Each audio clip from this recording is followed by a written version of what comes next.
We live in an age that worships freedom. Freedom of speech, freedom of choice, freedom of expression, freedom to become anyone, to buy anything, to go anywhere. But for all our freedom, how many of us are truly free?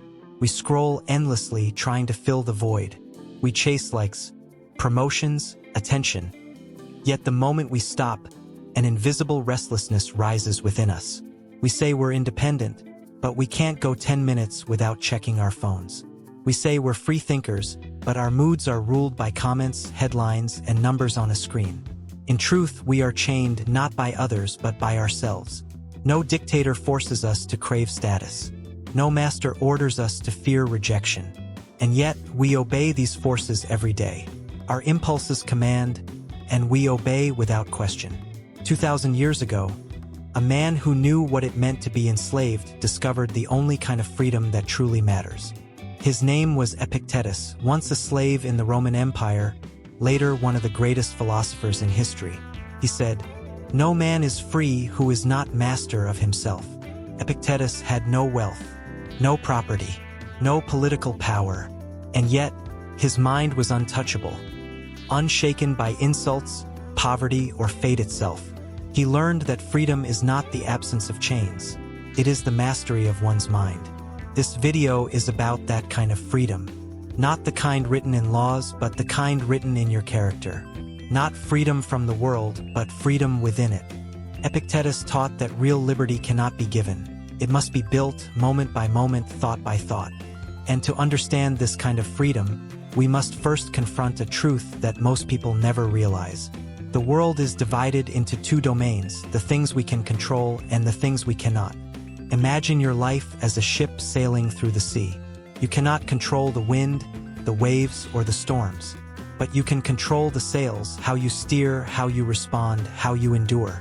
Most people live their lives trying to command the wind, shouting at the storm, demanding calm seas.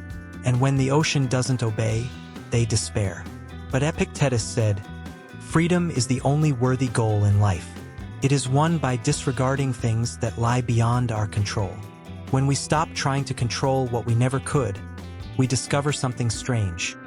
Peace begins to appear, quietly, like dawn after a long night. Freedom is not found in the outside world. It begins in the space between thought and action, impulse and response. It's that small pause where you decide, will I react or will I choose? That choice, repeated over time, becomes your strength, your independence, your mastery. Epictetus called it the discipline of desire and aversion, the art of wanting only what is in your control and letting go of the rest. Sounds simple, even easy, but it is perhaps the hardest work a human can do, because our world is built to enslave the mind, subtly, invisibly. Every ad tells you you're missing something.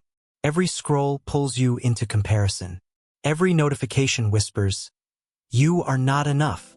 And so, without realizing it, we trade our freedom for comfort, for distraction, for validation.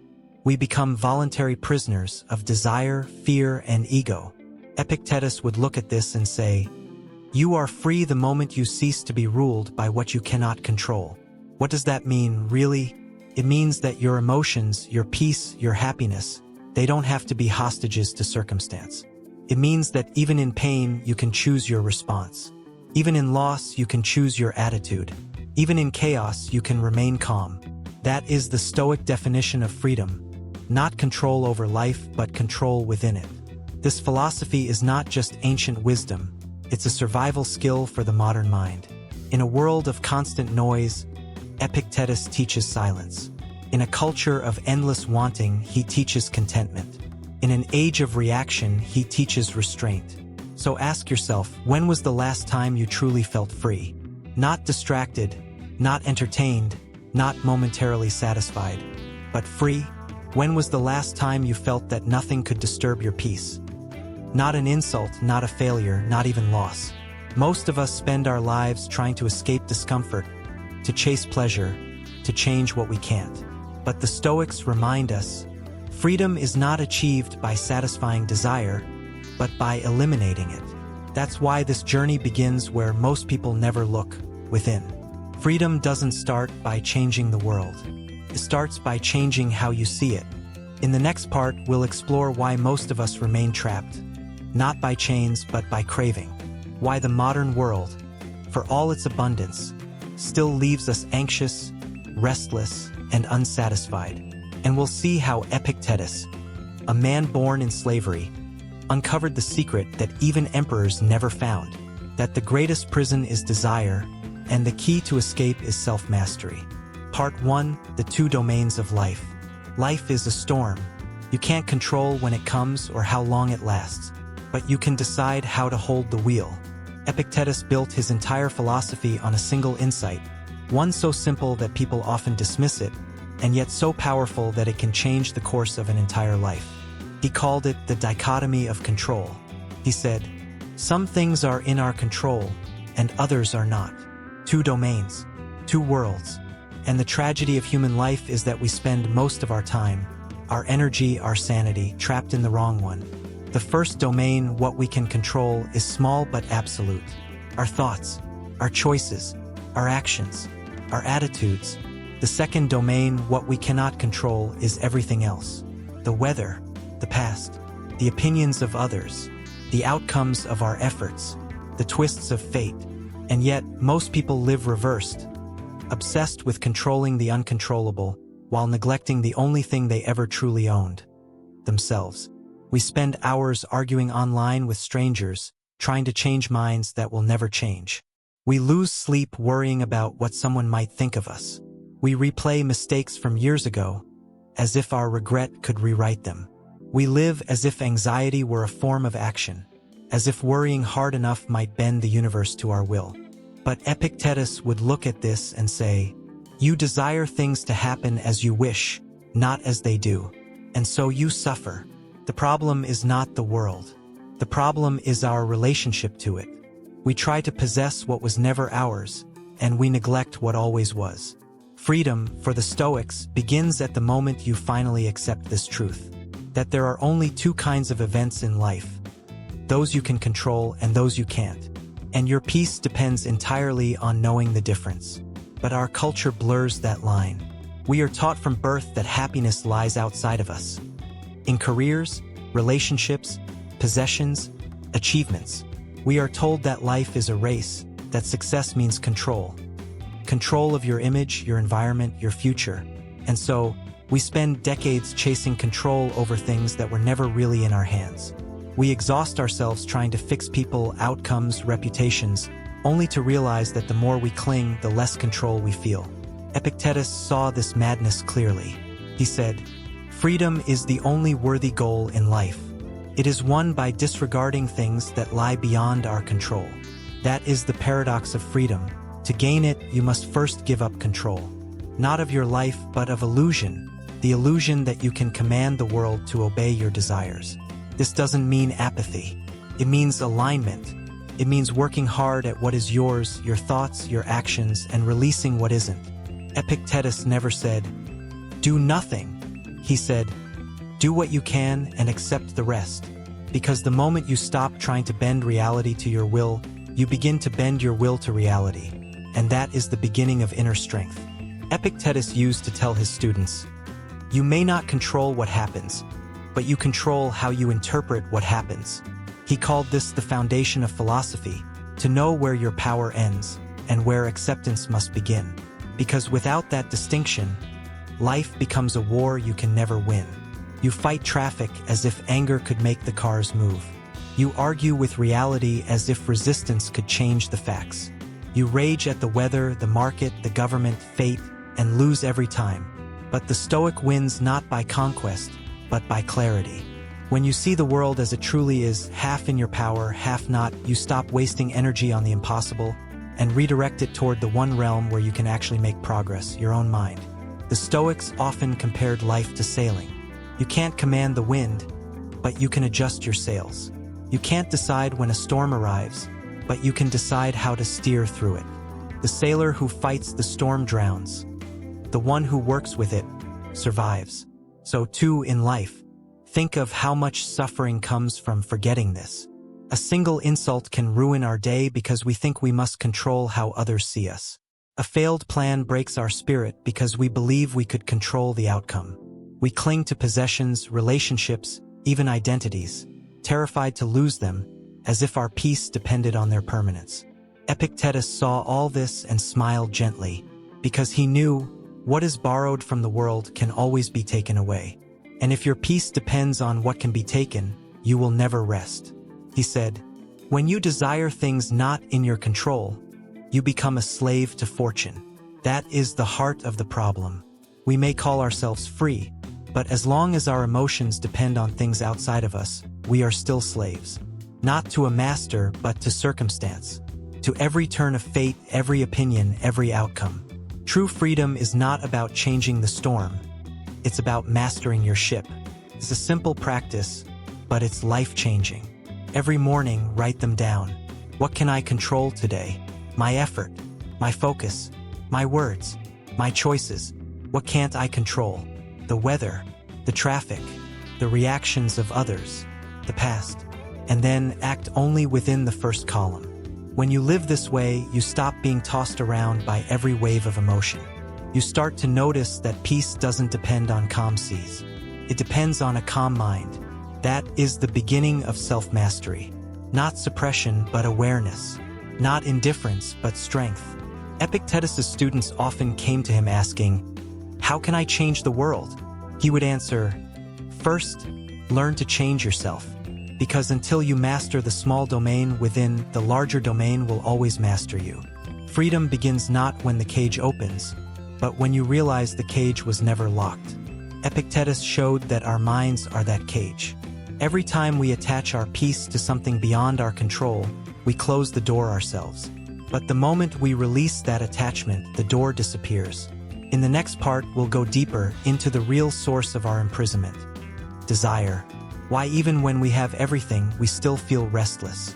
And why the more we chase what we want, the less free we become. Part 2, the prison of desire.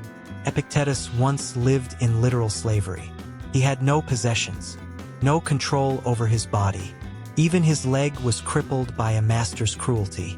And yet, he was freer than most of us are today. Because though his body was chained, his mind was not. He said, no man is free who is a slave to his body. It is not the chains on your feet, but the chains on your desires that bind you. We live in an age where we can have almost anything. Food, comfort, entertainment, attention, all within reach all the time. But the paradox of abundance is that it creates hunger, not satisfaction. The more we get, the more we want. And the more we want, the less free we become. The Stoics called this desire without wisdom, wanting things that lie beyond our control, believing that our happiness depends on them. Epictetus warned, when you desire something not within your control, you become a slave to fortune. And fortune, as he knew, is a cruel master.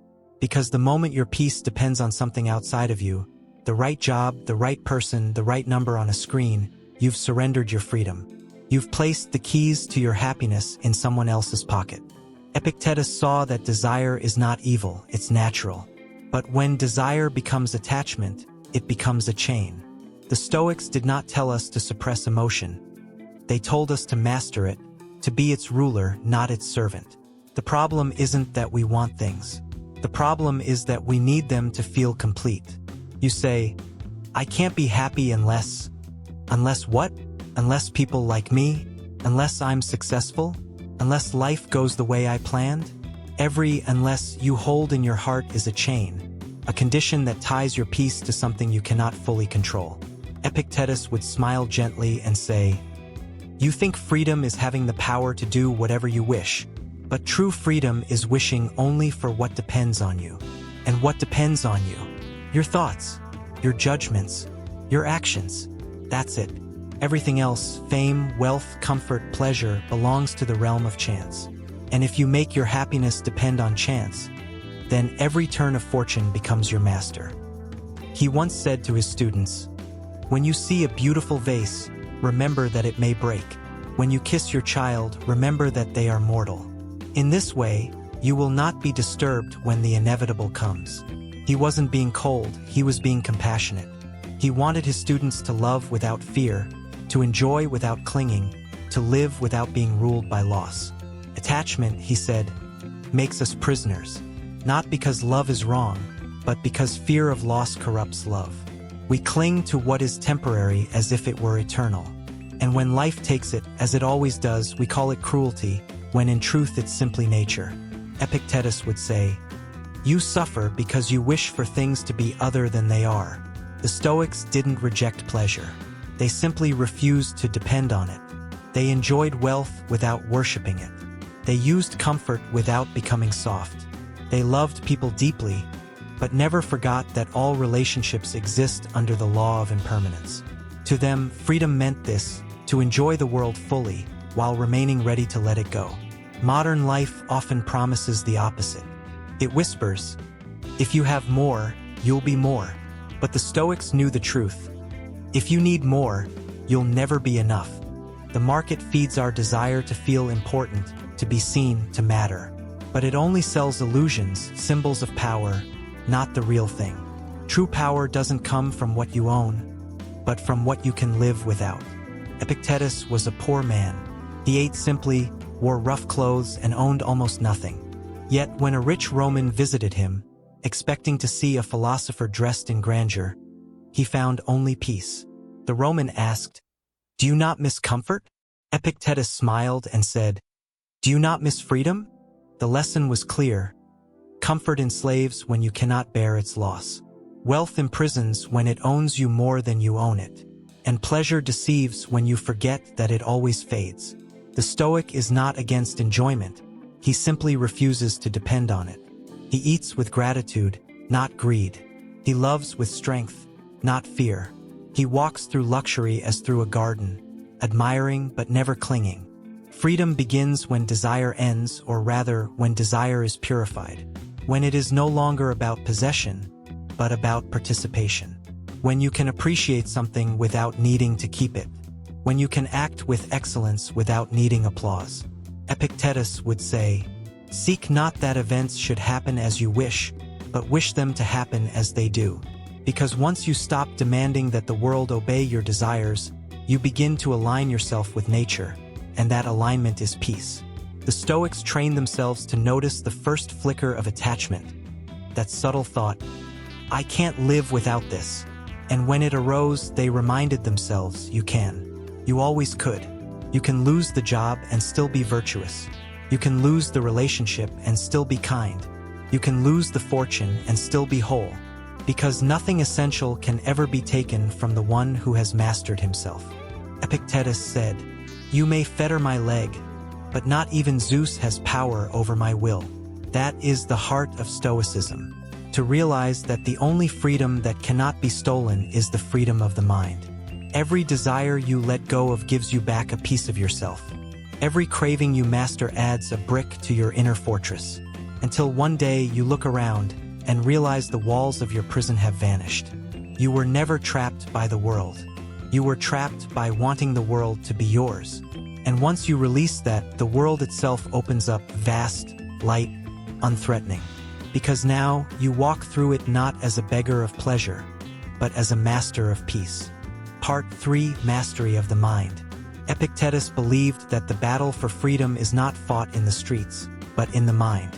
That the wars of the world are nothing compared to the war within us. Because no chain is stronger, no master more cruel, than the one we build with our own thoughts.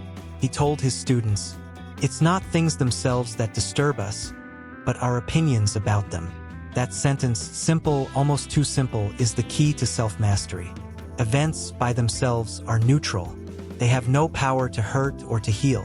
It's what we think about them that shapes our experience. You lose a job and call it tragedy. Another person loses a job and calls it opportunity. The same event, two different minds, two different worlds. Epictetus said, "You are not disturbed by the world, but by the view you take of it." That view, that interpretation, is the only thing truly in your control. And yet, most of us surrender it every day, reacting instead of reasoning, feeling instead of choosing. When someone insults you, you have two choices. You can believe the insult, let it poison your mind, and lose your peace. Or you can see it as noise, as wind passing by, and remain centered. The insult itself cannot harm you. Only your judgment can. When fortune turns against you, when plans fail, relationships end, or pain arrives. You can call it misfortune, or you can call it instruction. The Stoic doesn't deny pain. He simply refuses to surrender his peace to it. He asks, "What can I learn here? What is within my control right now?" And often, the only thing left in our control is our attitude. Epictetus said, "When something happens, the only thing in your power is your attitude toward it. You can choose acceptance or resistance." Imagine two prisoners in a cell, both confined, both with nothing but their thoughts. One curses the walls, counting every second. The other studies, reflects, grows stronger within. Same cell, different minds. One lives in torment, the other in freedom. This was the power Epictetus discovered, the power of perception. The Stoics called it prohairesis, the rational faculty, the power of choice, the inner citadel of decision that no force in the world can touch. It's what makes a person truly human. The ability to pause, to reflect, to choose how to interpret what happens. Most people live in constant reaction, like puppets pulled by invisible strings. An insult and they lash out. A loss and they collapse. A success and they boast. Their peace rises and falls with circumstance. But the Stoic learns to cut those strings, one by one, until his peace depends only on himself. Epictetus told his students that philosophy was not an abstract theory, but a form of mental training. He said, "Don't explain your philosophy, embody it."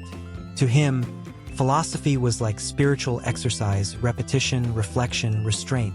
You don't become free by reading about freedom. You become free by practicing discipline in the small, daily moments that test your character. 1. Perception. When something happens, pause. Ask yourself, is this really bad? Or am I just calling it bad? Most suffering, Epictetus said, comes from the names we give things. If you drop your coffee, it's just spilled liquid. If you call it a terrible morning, you've turned it into tragedy.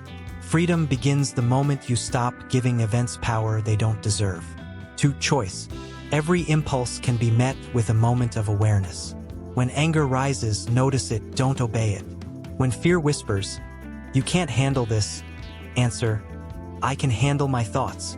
That pause, that space between stimulus and response, is the birthplace of freedom. It's the moment where the animal ends and the philosopher begins. 3. Reflection. At the end of each day, Epictetus advised his students to review their actions. He said, "When the day is done, ask yourself, what did I do well? What could I have done better? What passion did I resist? What virtue did I practice?" This nightly reflection trains the mind to see clearly, without self-deception. And over time, it shapes character like water shapes stone. Self-mastery is not the absence of emotion. It's the command of it. It's the ability to feel anger without letting it rule you, to feel fear without letting it stop you, to feel sadness without losing your sense of direction. Epictetus never told his students to suppress feeling. He told them to understand it, to trace each emotion back to its root, and see whether it comes from wisdom or ignorance. Most of the time, he said, our suffering comes not from events, but from false beliefs. We think we need more, deserve more, control more. When those illusions collapse, pain follows. But truth, even painful truth, sets us free. Freedom, then, is not a gift. It's a discipline built thought by thought, perception by perception. Epictetus said, "If you wish to be free, do not wish for things to happen as you wish, but wish for them to happen as they do." That doesn't mean surrendering to fate passively. It means seeing clearly what is yours and what is not, and mastering your response to both. It means acting with courage, accepting outcomes with grace, and holding your peace through it all. In our time, we're surrounded by noise, opinions, outrage, fear.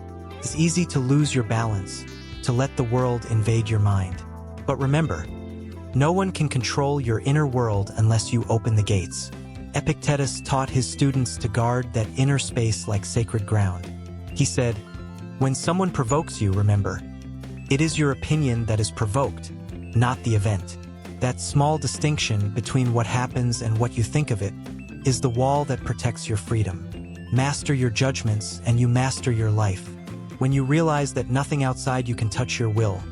Not insult, not loss, not pain. Something shifts inside. You no longer beg the world to be gentle. You become strong enough to face it as it is. Self-mastery is not coldness, it's power. The power to remain kind when others are cruel. The power to act rightly even when it costs you.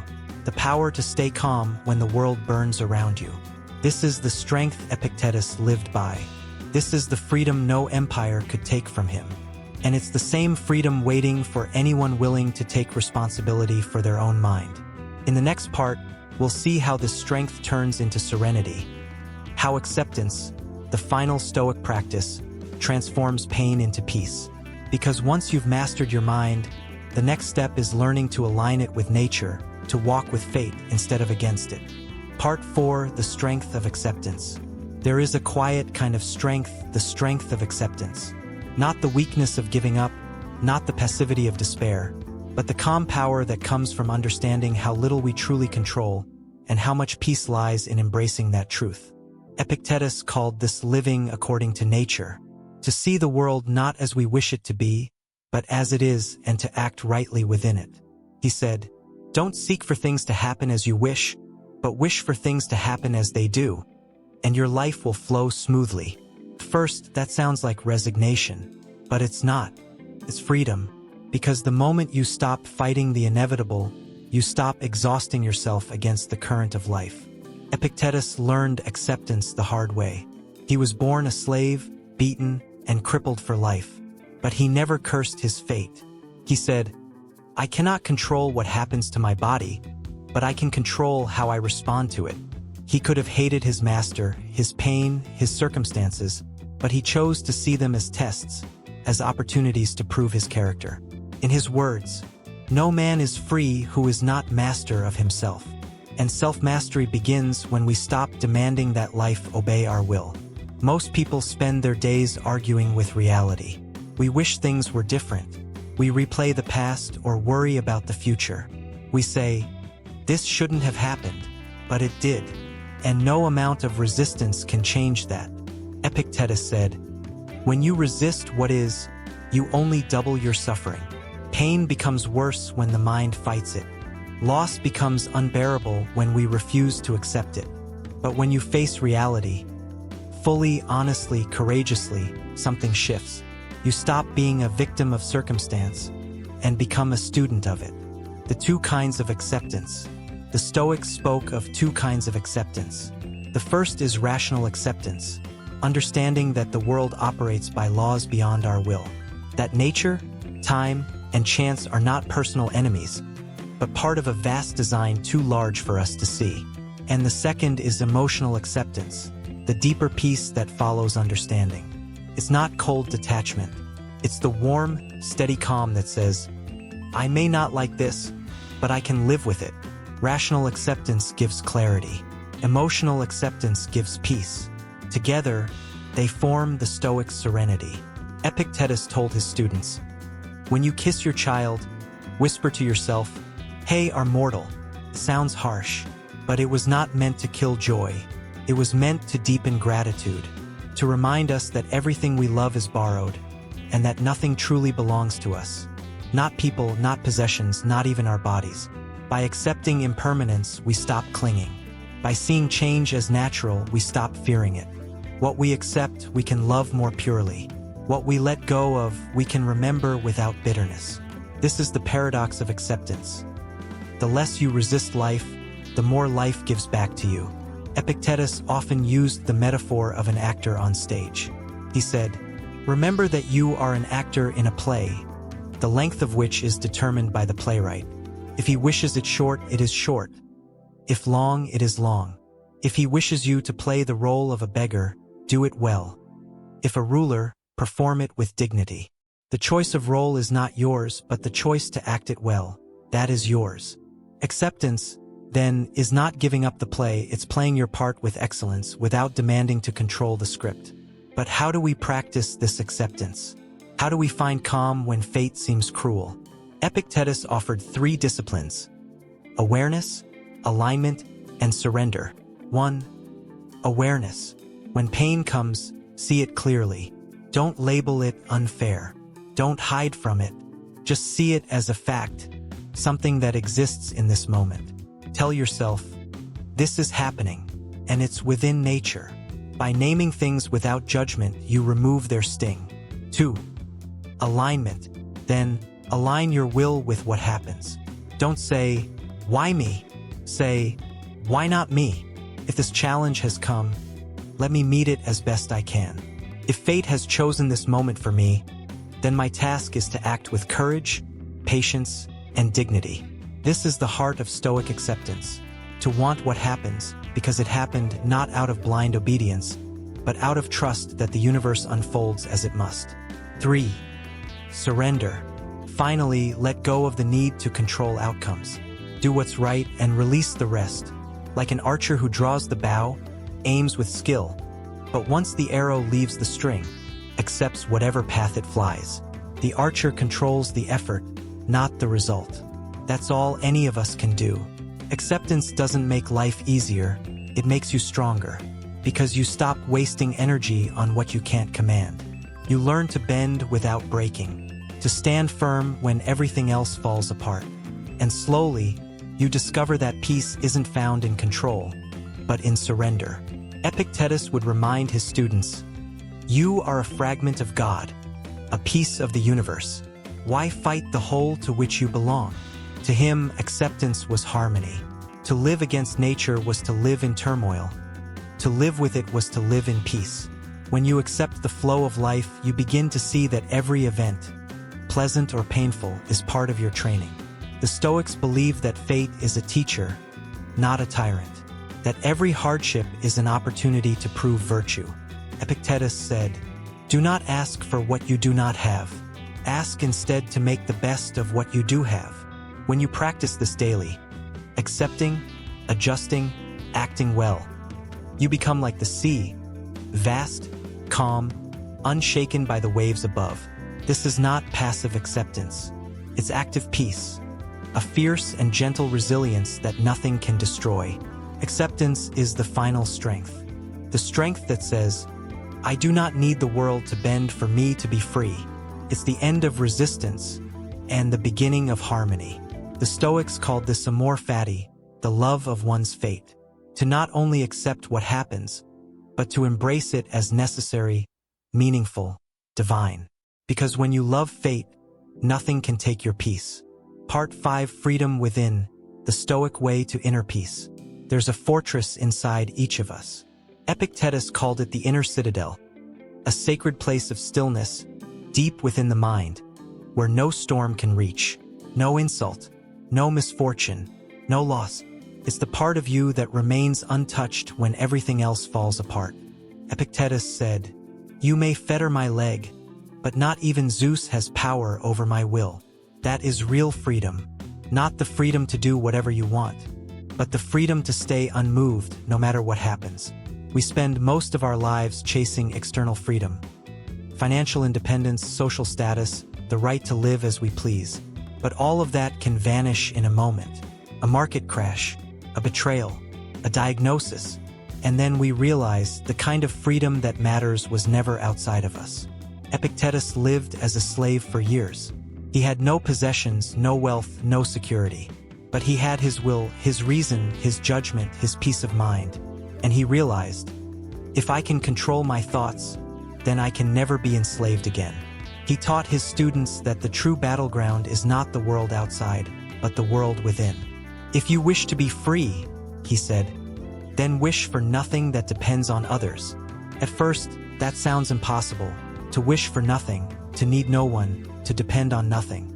But what he meant was to find your center so deeply that you no longer need the world to cooperate for you to be at peace. Freedom, in Stoicism, is not the absence of constraint. It's the mastery of one's own response to constraint. The inner citadel. The Stoics believed that within every human being lies a divine spark, a fragment of reason, a piece of the universe itself. Epictetus said, you are a fragment of God. You carry within you a portion of the divine. This divine part, the rational mind, is the source of our freedom.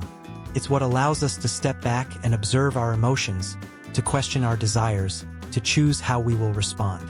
The world can break your body, take your home, your reputation, your plans, but it can never touch that inner flame unless you surrender it yourself. And that, Epictetus warned, is where most people lose their freedom. Not because life takes it, but because they give it away. Every time we react in anger, every time we beg for approval, every time we let fear dictate our actions, we hand over the keys to our inner citadel. Freedom, then, is the art of guarding that gate, of saying, "No, my peace is my own."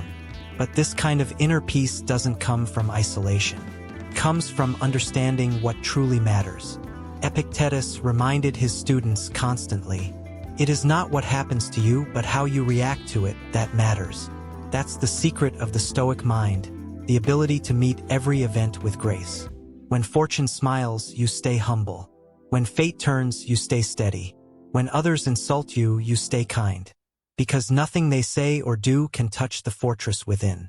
The Stoic kind of happiness. The modern world confuses freedom with pleasure.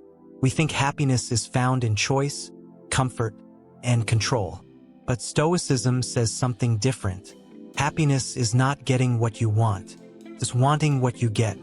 It's not about manipulating circumstances, but about mastering your perspective. Epictetus said, "If you are unhappy, remember that it is not because of the events, but because of your opinion about them." When you understand that the world loses its power to hurt you, you realize that peace is portable, you carry it within. And when peace comes from within, no one can take it away. Living the Stoic way.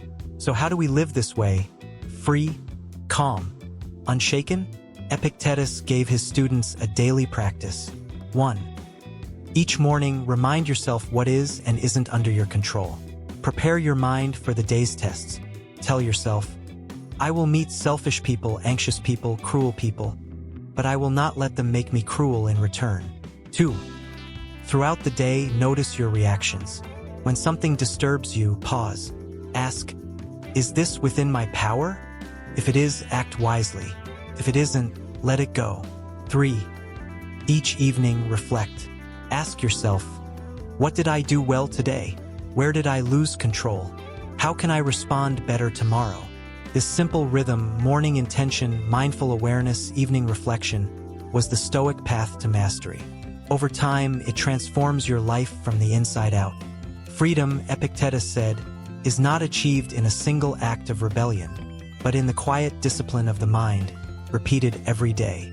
It's not about escaping the world, but learning to live in it without being enslaved by it. He once said, "When you make peace with your circumstances, you become invincible." And that's what the Stoic life really is, not cold detachment, but warm resilience. Not indifference, but wisdom in action. Freedom, peace, happiness. They were never things to be found out there. They were always waiting inside you. The Stoics knew that the greatest revolution is not political or social, it's internal. It's the moment you reclaim your mind from fear, from anger, from desire. It's the moment you realize you are free because you choose to be. Epictetus lived his entire life with nothing. No wealth, no power, no comfort. Yet he possessed everything that mattered. Clarity, peace, and inner strength. He taught that real freedom is not the ability to control others, but the ability to control yourself. That peace doesn't come from escaping life storms, but from learning to stand calmly within them. So ask yourself, quietly, what still controls you? Whose approval do you crave? What fears still pull your strings? When you can answer and begin to let go, you'll see what Epictetus saw, that you were free all along. If Stoic wisdom speaks to you, subscribe for more reflections on timeless philosophy, ancient lessons for modern minds.